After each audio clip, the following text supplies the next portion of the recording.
प्रिय विद्यार्थियों, आज हम 10वीं कक्षा की पाठ्य पुस्तक क्षितिज के पाठ बाल गोविंद भगत, जो राम वृक्ष बेनीपुरी द्वारा लिखा गया है, इसके प्रश्नोत्तर पर चर्चा करने वाले हैं। पहला प्रश्न देखिए, खेती बाड़ी से जुड़े गृहस्थ बाल गोविंद भगत अपनी किन चारित्रिक विशेषताओं के कारण साधु कहलाते थे? सबसे पहली बात, अगर इसके पॉइंट के अनुसार चलें तो वो नंबर 1 पर कबीर के आदर्शों पर चलने वाले व्यक्ति थे। कबीर जी ने जो सिद्धांत बताए हैं, सत्य के मार्ग पर चलने वाला और दूसरों की भलाई के लिए काम करने वाला, वो कबीर के इन समस्त अनुभवों और समस्त आदेशों के अनुसार ही कार्य करने वाले व्यक्ति थे, पहली बात। दूसरी बात, वो सत्य का पालन करने वाले भी थे, कभी किसी से झूठ नहीं बोली, खराब व्यवहार करने वाले थे। कभी ऐसा नहीं है कि किसी के साथ झूठ बोल करके किसी का नुकसान किया हो, तो वो खराब व्यवहार करते थे। तीसरा पॉइंट, किसी से कोई भी वस्तु बिना दूसरे से पूछे हुए लेते नहीं थे और उसको उपयोग में नहीं लाते थे। ये कबीर के आदर्श हैं, तो ऐसा वो करते थे। चौथी बात, दो टूक बात करने में, यानी स्पष्टवादी थे, दो टूक बात करने में कोई भी संकोच का अनुभव नहीं करते थे, जिससे जो बात कहनी होती थी वो आराम से कह लेते थे। एक बात और, उनकी नजरों में जो कुछ भी उनका था वो सारा का सारा साहब का था। साहब शब्द किसके लिए प्रयोग किया गया है? कबीर के लिए, यानी वो कबीर को अपना ईश्वर मानते थे। ठीक है, तो उन्होंने इन चारित्रिक विशेषताओं के कारण जो मैंने अभी गिनवाई है, इनके कारण उन्हें साधु कहा गया है। दूसरा प्रश्न, भगत की पुत्र वधू उन्हें अकेले क्यों नहीं छोड़ना चाहती थी? जब भगत के बेटे की मृत्यु हुई तो भगत और उसकी पुत्र वधू, परिवार में केवल ये 2 ही व्यक्ति बचे थे। उसकी पुत्र वधू ने यह देख लिया था कि भगत जी 60 वर्ष से अधिक आयु के हैं और इतनी आयु में कोई भी व्यक्ति अपना समस्त कार्य अकेला नहीं संभाल सकता। स्वयं उनकी पुत्र वधू का मानना था, यदि आप बीमार पड़ गए तो आपको चुल्लू भर पानी देने वाला कोई नहीं होगा, इसलिए आप मुझे अपने चरणों में स्थान दे दीजिए, मैं पूरी उम्र भर आपकी सेवा करती रहूंगी। यही कारण था कि वे उन्हें अकेला नहीं छोड़ना चाहती थी। स्पष्ट है बेटा? yes, आवाज जोर से नहीं आ रही है। yes, क्या बात है, बहुत बढ़िया, बहुत बढ़िया। भगत ने अपने बेटे की मृत्यु पर अपनी भावनाएं किस तरह व्यक्त की? जब भगत जी के बेटे की मृत्यु हुई थी तो उस समय उन्होंने अपनी भावनाएं समाज से हटकर व्यक्त की। लेखक जब उनके घर पहुंचे तो उन्होंने देखा कि उनका बेटे की मृत्यु हो गई है और वो आंगन में चटाई पर लेटे हुए हैं, ऊपर सफेद चादर ओढ़ा दी गई है। कुछ फूल पत्तियां वो रोपते ही रहते थे, तो कुछ फूल तोड़े और तुलसी के पत्ते तोड़कर चादर पर बिखरा दिए, सिरहाने पर दीपक जला दिया और वहीं पर बैठ करके अपनी ढपली लेकर कबीर के भजन गाना शुरू कर दिया। तो परंपरा से हटकर उन्होंने अपने बेटे की मृत्यु पर अपनी भावनाएं व्यक्त की हैं, क्योंकि वे जानते थे ये शरीर नश्वर है और आत्मा अमर है। इस सत्य से वे वाकिफ थे, इसलिए उन्होंने ये भावनाएं अपनी अभिव्यक्त की हैं। समझ आ गया ना बेटा? yes, sir। बहुत बढ़िया, आनंद आ रहा है जब इस तरह की आवाज आती है, बहुत बढ़िया। भगत, चौथा प्रश्न, भगत के व्यक्तित्व और उनकी वेशभूषा का अपने शब्दों में चित्र प्रस्तुत कीजिए। भगत का व्यक्तित्व कैसा था और उनकी वेशभूषा कैसी थी? सबसे पहले उसके व्यक्तित्व के बारे में जानते हैं। देखो, वो मंझोले कद के थे। मंझोला कद क्या होता है? ना तो ज्यादा बड़े और ना ज्यादा छोटे। आयु लगभग कितनी रही होगी? 60 से ऊपर के रहे होंगे। और चेहरे पर दाढ़ी तो नहीं थी, लंबी दाढ़ी नहीं थी, लेकिन सफेद बालों से चेहरा जगमग करता रहता था। अच्छा, बहुत ज्यादा वस्त्र भी धारण नहीं करते थे। एक लंगोटी धारण करते थे कमर में और सर्दियों में एक कंबली ओढ़ लेते थे, काली कंबली ओढ़ लेते थे, और एक कबीर पंथी कनफटी टोपी, और साथ में एक चंदन रामानंदी तिलक लगाते थे। चंदन का रामानंदी तिलक जैसे महिलाएं लगाती है, इस और एक गले में तुलसी के जड़ों की बेडोल सी माला।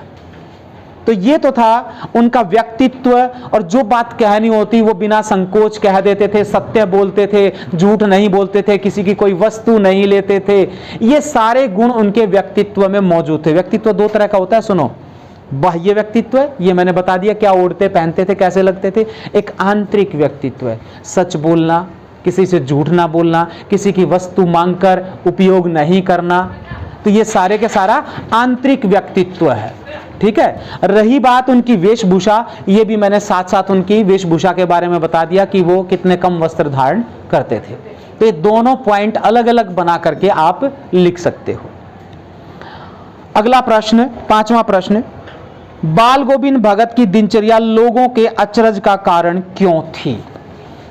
देखो, बाल गोविंद भगत की दिनचर्या अनुशासित दिनचर्या थी। अनुशासन में रह करके कार्य करते थे, जो भी काम करना होता था अनुशासन में रहकर करते थे। और अचरज का कारण क्यों थी? एक तो सुबह बहुत जल्दी भोर में उठ जाते थे, नदी स्नान पर जाते थे, फिर गांव में आकर किसी ऊंचे टीले पर आकर के खंजड़ी बजाना शुरू कर देते थे। कितनी ठंड पड़ रही हो, केवल एक कंबल ओढ़ते थे, यह भी अचरज का कारण था। सबसे बड़ा अचरज का कारण यह था कि नेम व्रत नहीं छोड़ते थे, सुबह शाम दोनों समय कबीर के भजन गाते थे, उनकी मंडली भी साथ में गाती थी। इतना ही, वर्ष में एक बार गंगा स्नान के लिए जाते थे, लगभग 30 कोस दूर, अर्थात कितने किलोमीटर? 120 किलोमीटर से ऊपर हो गया, 120 किलोमीटर से ज्यादा। पैदल जाते पैदल आते थे, 4 से 5 दिन लगते थे। घर से खाकर चलते, घर पर ही आकर खाते थे। बीच में अगर प्यास लगती केवल पानी पीते थे। ये सबसे बड़ी आश्चर्य की बात थी। खेती बाड़ी भी करते थे, जो अनाज पैदा हुआ सिर पर लाद करके और साहब के दरबार में ले जाते थे, और वहां से जो प्रसाद स्वरूप मिलता उसको लेकर आ जाते थे। ये भी अचरज की बात थी। तो लोगों को उनकी इस दिनचर्या पर आश्चर्य होता था। स्पष्ट है बेटा? क्या बात है, बहुत अच्छे विद्यार्थी हैं। इतने अच्छे नंबर भी लिया करो, है ना। हिंदी भाषा देश की, हमारे भारतवर्ष की भाषा है। इस पर हमें गर्व होना चाहिए, घमंड होना चाहिए कि हमारी अपनी भाषा है। और अपनी भाषा पर जो गर्व करने वाले देशवासी होते हैं ना, वो देश तुरंत तरक्की करने की राह पर चल पड़ता है। ध्यान रखना, विकसित देशों की श्रेणी में तभी आएगा जब हमें अपनी भाषा पर गर्व होगा। पाठ के आधार पर बाल गोविंद भगत के मधुर गायन की विशेषताएं बताइए। मधुर गायन कैसा था? जब भी वो गाते थे, चाहे वो खेत में रह करके गा रहे हों, चाहे घर पर अपनी मंडली के बीच में गा रहे हों, तो उनकी भाषा अत्यंत मधुर होती थी। खेतों में जब वो गाते थे, तेरी गठरी में लागा चोर मुसाफिर जाग जरा, तेरी गठरी में लागा चोर मुसाफिर जाग जरा, इतना बोलते ही जो महिलाएं मेड पर खड़ी होती थी, उनके मुंह से भी क्या निकल पड़ते थे? स्वर फूट पड़ते थे। बच्चे इतने आनंदित हो जाते थे कि तुरंत जाकर के और कीचड़ में लथपथ हो जाते थे। वो भी गाते थे। हलवाहों के पैर, हलवाही होते हैं हल चलाने वाले किसान, किसानों के पैर एक क्रम से रूप से चलने शुरू हो जाते थे। और जो धान रोपनी कर रहे थे, उनके हाथ भी क्रमबद्ध रूप से चलने शुरू हो जाते थे। ऐसा लगता था कि उनके सुर किसी जीने पर चढ़कर, सीढ़ियों पर चढ़कर सीधे स्वर की ओर पहुंच रहे हैं, और जो सुर बचे हैं वो इस पृथ्वी पर रहने वाले लोगों के कानों तक पहुंचकर मिठास घोल रहे हैं। तो सब भाव विभोर हो जाते थे, वो इतना अच्छा गाते थे। अच्छा, घर पर जब अपनी मित्र मंडली के बीच में गाते थे तो क्या होता था? ऐसा लगता था गाते गाते ऐसे अभी उठ खड़े होंगे। और कभी कभी इतने भाव विभोर हो जाते थे कि नाचने तक लग जाते थे, और उनके साथी जो मित्र मंडली थी वो भी नाचना शुरू कर देती थी। समझ में आया बेटा? yes, sir। बहुत अच्छा। गाता है कोई आप में से भी बाल गोविंद भगत की तरह? no, ना कुछ तो गाते होंगे, बता नहीं रहे हैं, सारे बाथरूम सिंगर पाएंगे मेरी तरह। मैं भी, हाँ तुम गाते हो, शाबाश, बहुत अच्छे, किसी दिन गवाएंगे बेटा। कुछ मार्मिक प्रसंगों के आधार, मार्मिक प्रसंग पूछा है, कुछ मार्मिक प्रसंगों के आधार पर यह दिखाई देता है कि बाल गोविंद भगत प्रचलित सामाजिक मान्यताओं को नहीं मानते थे। प्रचलित सामाजिक मान्यताएं उनको नहीं मानते थे। पाठ के आधार पर उन प्रसंगों का क्या करना है? उल्लेख करना है। बाल गोविंद भगत स्वयं कबीर की तरह से सामाजिक बुराइयों का खंडन करते थे, उन बुराइयों को मानते ही नहीं थे, वो दूर करना चाहते थे। जैसे जब बाल गोविंद भगत के बेटे की मृत्यु हुई तो हमारे समाज में परंपरा है कि उस समय शोक मनाया जाता है, रुदन की आवाज़ें आती हैं, रोने की आवाज़ें आते हैं परिवार से, परिवार दुखी होता है। लेकिन बाल गोविंद भगत ने इस सामाजिक मान्यता का खंडन कर दिया। उन्होंने कहा कि जब आत्मा परमात्मा के पास चली गई है तो उस समय रोने की आवश्यकता नहीं है, वो उत्सव मनाने की आवश्यकता है। वे स्वयं भी भगवान के भजन गा रहे थे जब उनके बेटे की मृत्यु हुई, और अपनी पुत्र वधू को भी ये कहा कि आपको रोने की आवश्यकता नहीं, उत्सव मनाने की आवश्यकता है। नंबर 1। नंबर 2, समाज में एक धारणा और प्रचलन में है कि जब किसी की मृत्यु होती है तो मुखाग्नि अधिकतर पुरुष ही करते हैं, महिलाओं को वहाँ नहीं जाने दिया जाता। पता नहीं क्यों, जब सारे अधिकार महिलाओं को हैं और वो हर कार्य में, देश की प्रगति में, समाज की प्रगति में आगे बढ़ चढ़कर हिस्सा ले रही हैं, तो कहीं ना कहीं दुख की स्थिति में भी सांत्वना देने के लिए उनको आगे आना चाहिए। तो उन्होंने कहा कि मेरे बेटे की चिता में मुखाग्नि मेरी पुत्र वधू लगाएगी, तो उन्होंने पुत्र वधू के हाथों से ही अपने बेटे की मुखाग्नि दिलवाई थी। तीसरी बात, समाज में एक परंपरा और प्रचलित थी, यदि कोई स्त्री विधवा हो जाती थी तो उनका पुनः विवाह नहीं किया जाता था। खैर आज समाज में यह धारणा बदल गई है। स्वयं बाल गोविंद भगत ने यह कहा, जब देखा कि पुत्र वधू अभी जवान थी, और पाठ में शायद ये बात नहीं लिख रखी, मूल पाठ में बात लिखी हुई है, उसमें कहा था कि इस आयु में कोई ऊंच नीच हो गई तो मैं किसको मुंह दिखाऊंगा। तो उसके भाई के सामने ये अभिव्यक्त किया और कहा तुम इसे ले जाओ और इसकी दूसरी शादी कर देना। पुत्र वधू ने मना भले किया, लेकिन उन्होंने ये कह दिया कि यदि अगर आप नहीं मानोगे तो मैं इस घर को छोड़कर चला जाऊंगा। तो उन्होंने पुरजोर विरोध किया है, जो समाज की बुरी मान्यताएं थी उनको सिरे से नकार दिया है और उनका खंडन किया है, स्वयं कबीरदास जी की तरह। ठीक है बेटा, समझ में आया? Yes sir. आहा, क्या बात है, क्या बात है। प्रश्न संख्या 8, धान की रोपाई के समय समूचे माहौल को भगत की स्वर लहरियां किस तरह चमत्कृत कर देती थी? माहौल का शब्द चित्र प्रस्तुत कीजिए। धान की रोपाई के समय भगत जी की स्वर लहरियां पूरे वातावरण को चमत्कृत कर देती थी। जब वो गाते थे तो पूरा वातावरण ही बदल जाता था। बच्चे जो खेतों में पहुंचे हुए थे वो कीचड़ में लथपथ, महिलाएं जो मेड पर खाना लेकर खड़ी थी उनके स्वर भी फूट पड़ते थे, वो स्वयं गुनगुनाने लग जाती थी। और दूसरे साथी जो काम कर रहे थे, किसान भाई काम कर रहे थे, हलवाई हल चला रहे थे, वो भी एक गति के साथ आगे बढ़ रहे थे जैसे जैसे वो गा रहे थे। जो धान रोपनी हो रही थी उसमें भी धान रोपने वालों के हाथ एक क्रम से चलने शुरू हो गए थे और स्वर ऐसा लग रहा था जैसे सीधे स्वर्ग की तरफ पहुंच रहा है, और जो शब्द नीचे रह गए वो पृथ्वी पर रहने वाले लोगों की तरफ पहुंच रहे थे और उनमें मिठास घोल रहे थे। तो पूरा वातावरण ही बदल जाता था, मनमोहक वातावरण हो जाता था। और आपको पता है संगीत जो है हमारी सारी की सारी टेंशन समाप्त कर देता है। मानसिक तनाव को समाप्त करने में संगीत की अहम भूमिका होती है। पता होगा बेटा? यस। सुनते हो ना? यस। तेरी गठरी में लागा चोर मुसाफिर जाग जरा, है? हाँ, चलिए अगला प्रश्न रचना और अभिव्यक्ति में आ जाते हैं। इसमें जो महत्वपूर्ण प्रश्न है उस पर चर्चा कर लेते हैं। पाठ के आधार पर बताइए कि बाल गोविंद भगत की कबीर पर श्रद्धा किन किन रूपों में प्रकट हुई। नंबर 1, उनकी वेशभूषा वैसे ही थी जैसी कबीर की होती थी। रामानंदी तिलक लगाना, कनफटी टोपी पहनना, कमर में एक लंगोटी बांधना और सर्दियों में केवल एक कंबल धारण करना, गले में तुलसी की बेडोल सी माला पहनना, कबीर की तरह वेशभूषा थी। दूसरी बात, कबीर ने जो सिद्धांत लोगों को बताए थे अपने गीतों के माध्यम से, उन्हीं गीतों का वो अनुसरण भी करते थे और उन्हीं गीतों को गाते थे ताकि समाज में फैली अव्यवस्था को दूर किया जा सके। तीसरी बात, जो भी उनके घर में, खेत में सामान होता था, जो रखा होता था खेत में, जो अनाज उत्पन्न होता था, वो सारा किसका मानते थे? साहब का मानते थे, और वहां सारा का सारा ले जाते, प्रसाद स्वरूप जो मिलता उसे लाते थे। इस बात को लेकर के कबीर की तरह सामाजिक बुराइयों का विरोध किया।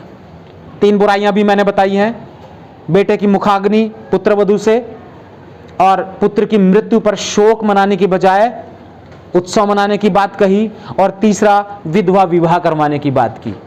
तो 3 इस तरह की मान्यताओं का विरोध किया, तो ये भी कबीर से ही उन्होंने सीखा है।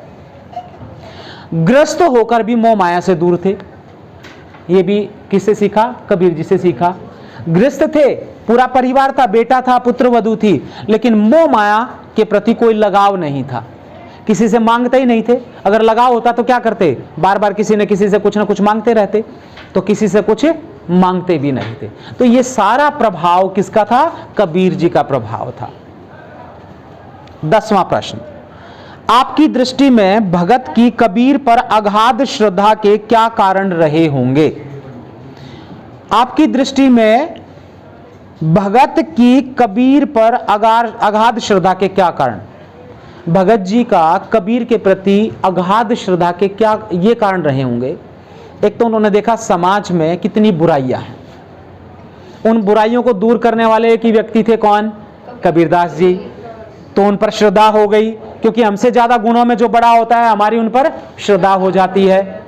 वो मानते थे कि मैं छल कपट मेरे अंदर नहीं है, और ऐसा ही छल कपट किसमें नहीं था? कबीरदास जी। जोर से,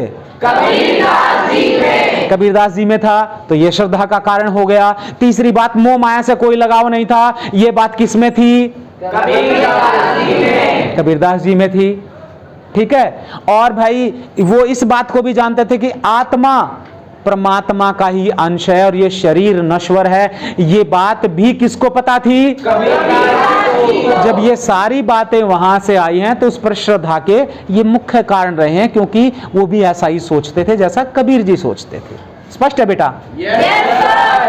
हाँ, मजा आ गया भाई, बहुत बढ़िया, मुझे भी मजा आ रहा है पढ़ाते हुए।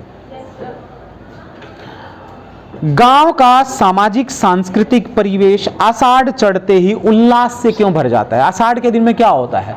आषाढ़ में बारिश होती है, खेतों में लोग चले जाते हैं, धान रोपनी होती है, और धान रोपते समय जो वातावरण होता है बहुत बढ़िया, कि गाना बीच में कोई गा रहे हैं जो धान रोपनी कर रहे हैं, और वो वातावरण ही बहुत खुशनुमा होता है, चारों तरफ हरियाली होती है, फूलों की खुशबू होती है। तो ये वातावरण वास्तव में इतना अच्छा होता है कि पूरा वातावरण उल्लास से भर जाता है, खुशी से भर जाता है। तो ये आसान सा प्रश्न है, इसमें आप और भी जोड़ सकते हैं। 12वां प्रश्न महत्वपूर्ण प्रश्न है, अच्छा प्रश्न है, ध्यान से समझना। ऊपर की तस्वीर से यह नहीं माना जाए कि बाल गोविंद भगत साधु थे। ये बात आई है ऊपर की तस्वीर से। देखो ऊपर से तो लगता था जैसे साधु हैं, कंबली ओढ़ रखी है, माला धारण कर रखी है, रामानंदी तिलक लगा रखा है, कनफटी टोपी पहन रखी है, लगता था जैसे साधु हैं, लेकिन माना नहीं जाए। लेखक ने क्या कहा? ऐसा नहीं माना जाए। आगे पूछ रहा है, क्या साधु की पहचान पहनावा के आधार पर की जा सकती है? हाँ या ना? तो किससे होनी चाहिए? चलो बताते हैं, चर्चा करते हैं, रुको। व्यक्तित्व है पहली बात। दूसरा पॉइंट, कोई भी मन के भावों से, व्यवहार से। कितनी अच्छी बातें निकल कर आ गई। अरे मैं क्या पढ़ाऊंगा, बच्चे इतना अच्छा बता रहे हैं, शाबाश, बहुत अच्छे, वेरी गुड। देखो कभी भी पहनावे से साधु की पहचान नहीं होती। पहचान होती है किसी व्यक्ति के व्यक्तित्व से। उसका व्यक्तित्व कैसा है, समाज में वो कोई भेदभाव तो नहीं करता, सत्य के मार्ग पर चलता है, क्या वो मोह माया के बंधन में बंधा हुआ है। ये सारी चीजें देखनी पड़ती हैं कि साधु किस लिए। आप लोगों ने देखा होगा आपके घर पर मांगने वाले कई बार आ जाते हैं, ला बच्चा निकाल 100 रुपए। साधु तो नहीं हो सकता। मोह माया से जिसका लगाव हो साधु नहीं हो सकता। साधु क्या है? बच्चा कुछ देना चाहते हो तो दे दो, नहीं तो चला जाऊंगा दरबार से, वो हो सकता है साधु। उसको भूख लगी हो, मांगा कुछ नहीं, आपकी इच्छा हो तो कुछ दे दीजिए। तो पहनावे से कोई साधु नहीं होता, मन से साधु होता है। प्रश्न पूछा जा रहा है, किन आधारों पर सुनिश्चित करेंगे कि अमुक व्यक्ति साधु है? इस पर चर्चा हो ही गई कि भाई वो कैसा होना चाहिए, सत्य के मार्ग पर चलने वाला, मोह माया के बंधन से दूर हो, सांसारिक आकर्षणों से दूर होना चाहिए, ठीक है। और सत्य के मार्ग पर चलने वाला, झूठ ना बोले, समाज कल्याण की बात करने वाला, किसी में भेदभाव ना करने वाला, देश के हित की बात करने वाला, सबसे बड़ी बात राष्ट्र हित की बात करने वाला, वो साधु है। वो साधु है।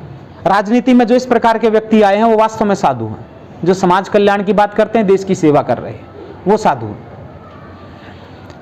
स्पष्ट है बेटा प्रश्न? Yes sir. अंतिम प्रश्न, 13वां प्रश्न, मोह और प्रेम में क्या अंतर होता है?